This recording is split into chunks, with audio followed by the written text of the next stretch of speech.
नमस्कार। टुडे हिमाचल में आपका बहुत बहुत स्वागत है। मैं हूं आपके साथ भावना रेनॉल्ड और चलिए देखते हैं शाम की बड़ी खबरों को फटाफट।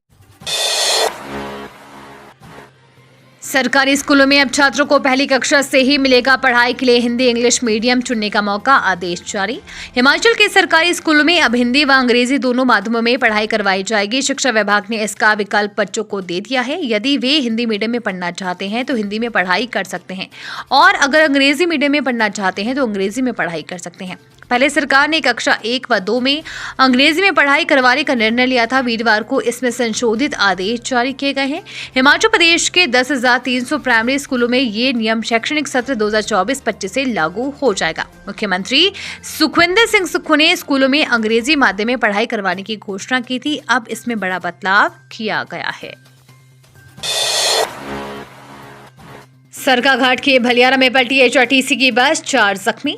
हिमाचल प्रदेश के मंडी जिले के तहत एचआरटीसी के सरकाघाट डिपो के सरकाघाट से जमीनी रूट पर जा रही बस भलियारा के पास पलट गई। यह हादसा सुबह करीब 7 बजे हुआ।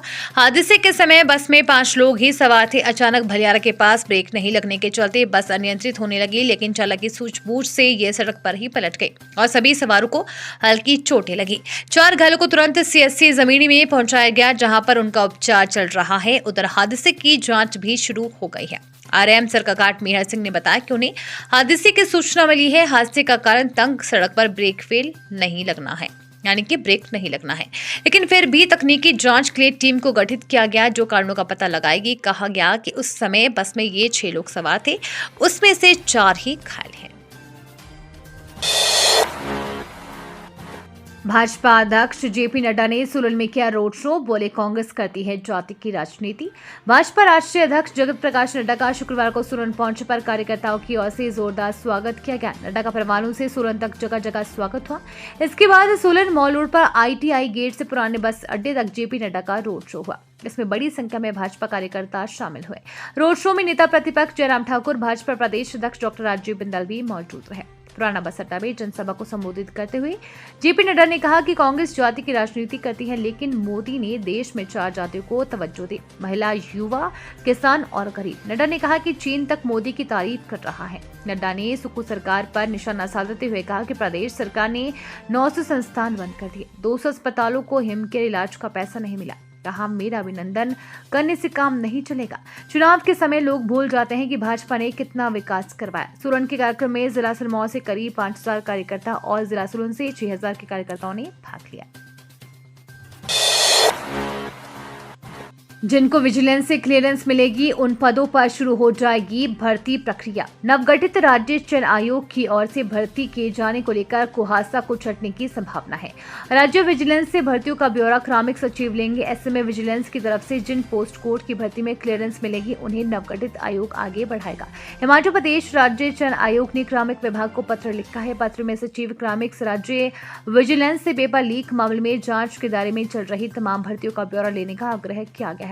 भंग आयोग के समय 30 भर्ती विभिन्न पोस्ट कोड के तहत प्रक्रिया चल रही थी। इनमें से कुछ भर्तियां पेपर लीक मामले के चलते जांच के दायरे में है।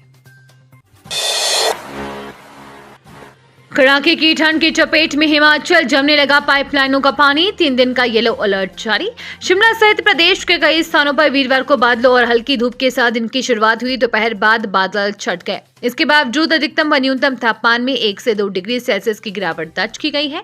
अधिकतम तापमान में डलहौजी में सबसे अधिक 2.4 डिग्री की गिरावट दर्ज की गई है। ऊंचाई वाले क्षेत्रों में नाले जमने लगे हैं।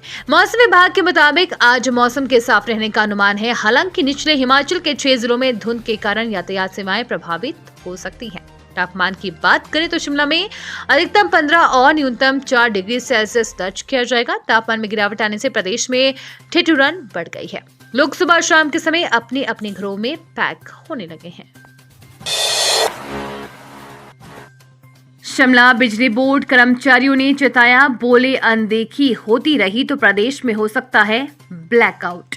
राज्य बिजली बोर्ड में 4 जनवरी को भी वेतन और पेंशन की अदायगी नहीं हुई। कर्मचारियों और अभियंताओं की संयुक्त संघर्ष समिति ने गुरुवार को भी भोजन अवकाश के दौरान प्रदेश के अधिकांश कार्यालयों के बाहर विरोध स्वरूप प्रदर्शन किया।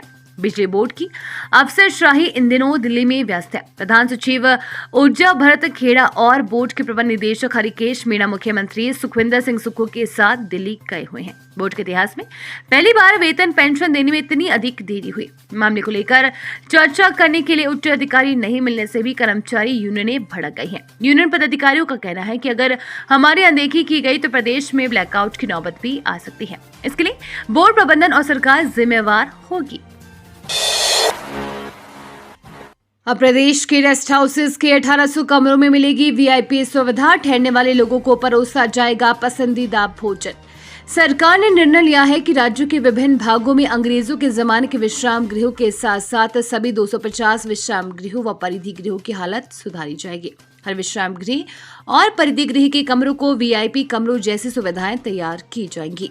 लोक निर्माण मंत्री विक्रमादित्य सिंह का कहना है कि देखने में आया है कि विश्राम गृहों में एक कमरा ही साफ सुथरा होता है जहां पर कोई व्यक्ति ठहर सकता है, लेकिन अब लोक निर्माण विभाग के सभी विश्राम और परिधि गृहों के 1800 कमरों को वीआईपी सुविधाओं के तहत तैयार किया जा सकेगा।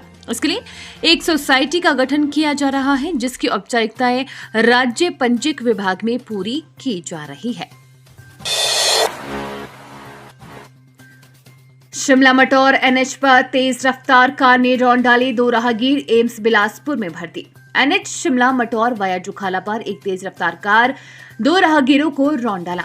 इस हादसे में उक्त दोनों गंभीर रूप से घायल हो गए हैं, जिनका एम्स बिलासपुर में इलाज किया जा रहा है। पुलिस ने हादसे के संदर्भ में मामला दर्ज कर छानबीन शुरू कर दी है।